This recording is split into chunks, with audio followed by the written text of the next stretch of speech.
สบายดีท่านผู้ชมที่เคารพต้อนรับประธานเข้าสู่การรายงานข่าวต่างประเทศซึ่งจะนำเอาเหตุการณ์ต่างๆที่เกิดขึ้นอยู่ต่างประเทศนำมาให้ประธานได้รับชมข่าวทับอิดนี้มาติดตามที่ฝนตกหนักถล่มญี่ปุ่นเสียชีวิตแล้ว4คนนักท่องเที่ยวกว่า 7,000 คนตกค้างอยู่สนามบินนาริตะในเมื่อบดลมานี้ประเทศญี่ปุ่นกำลังเผชิญกับฝนตกหนักเป็นประวัติการณ์โดยเฉพาะยุคแขวงซีบะทางทิศตะวันออกของนครหลวงโตเกียวเฮ็ดให้เกิดน้ำท่วมกระทันหันถนนและเส้นทางรถไฟหลายสายถูกตัดขาดพร้อมเดียวกันยังมีไฟฟ้าดับส่งผลกระทบต่อประชาชนหลายหมื่นครอบครัว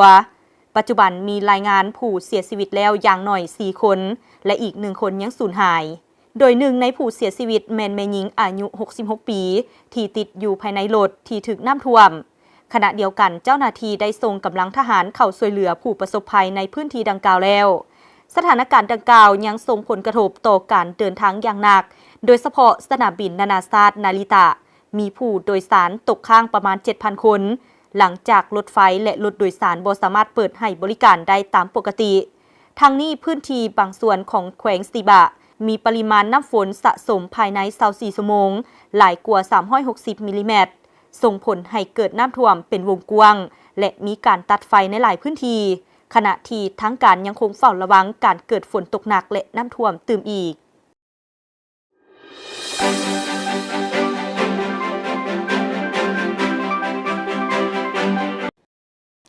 ในต้นเดือนสิงหาคม 2026 ที่ผ่านมาประเทศโคลอมเบีย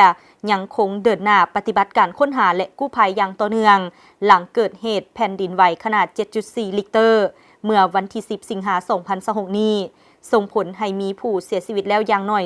265คนบาดเจ็บเกือบ 3,500 คนและยังสูญหายอีกเกือบ500คน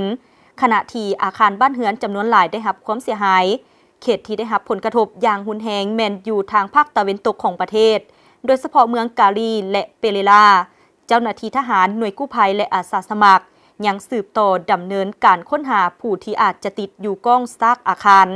โดยนำไส้หมากู้ภัยโดรนกวดจับความร้อนและอุปกรณ์ค้นหาพิเศษเข้าช่วยเหลือ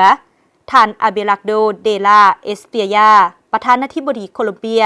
ได้ประกาศภาวะฉุกเฉินระดับชาติพร้อมทั้งขอความช่วยเหลือด้านมนุษยธรรมจากนานาชาติ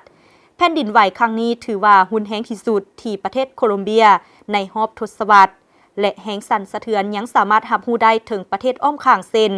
เวเนซุเอลาเอกวาดอร์และปานามาในขณะเดียวกันหลายพื้นที่ยังคงเผชิญกับปัญหาไฟฟ้าดับสัญญาณโทรศัพท์มือถือและอินเทอร์เน็ตขัดข้องท่านผู้ชมที่ผ่านไปนั่นก็แม่นเหตุการณ์ต่างๆที่เกิดขึ้นอยู่ต่างประเทศที่ทางภาคข่าวต่างประเทศของพวกเรานำมาให้ประธานได้รับชมมาฮอนีการรายงานข่าวต่างประเทศก็ได้หมดเวลาเพียงเท่านี้พบกันใหม่ในมื้อหน้าสำหรับมื้อนี้สบายดี